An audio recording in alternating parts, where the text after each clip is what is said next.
qui dallo stadio di Monterotondo con il presidente Bruno Saccà, insomma, che dirige ormai da diversi anni, diverse stagioni questo club che ha vinto, è campione regionale della Coppa Italia, che si appresta ad affrontare la formazione del Carbonia nel prossimo turno della Coppa Italia. Esattamente, sì, siamo qui a Monterotondo per affrontare il Carbonia, siamo vincitori della Coppa Italia. Ecco, per quanto riguarda il campionato, Presidente, come state andando? Il campionato stiamo andando benino, stavamo andando molto bene nelle giornate, abbiamo avuto 2 o 3 giornate di stop, però adesso cerchiamo di concentrarci nuovamente anche sul campionato e riprendere il nostro percorso, ci contiamo molto a vincerlo.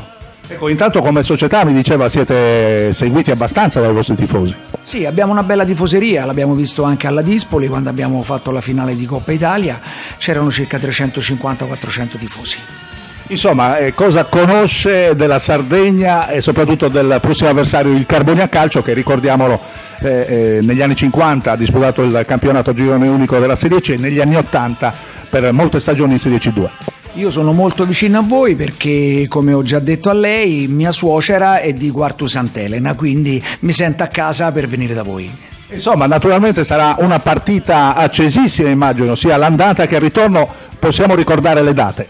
Assolutamente, 26 febbraio, 4 marzo sono le date, i 2 mercoledì. Ancora non sappiamo se è andata o ritorno, però stiamo aspettando la Lega che ci dia la conferma. Ecco, cosa vuole dire ai dirigenti del Carbonia Calcio? Tra l'altro vi siete sentiti proprio, se non ricordo male, nella giornata di oggi col direttore generale Checco Fere.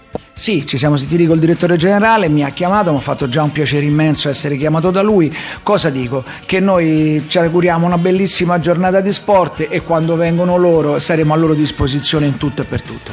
Allora possiamo dire così, insomma, un grandissimo in bocca al lupo ad entrambe le formazioni, perché sono molto sportivo anche se sono sardo. E che vinca il migliore, come si suol dire. Grazie al Presidente, grazie, in bocca al lupo.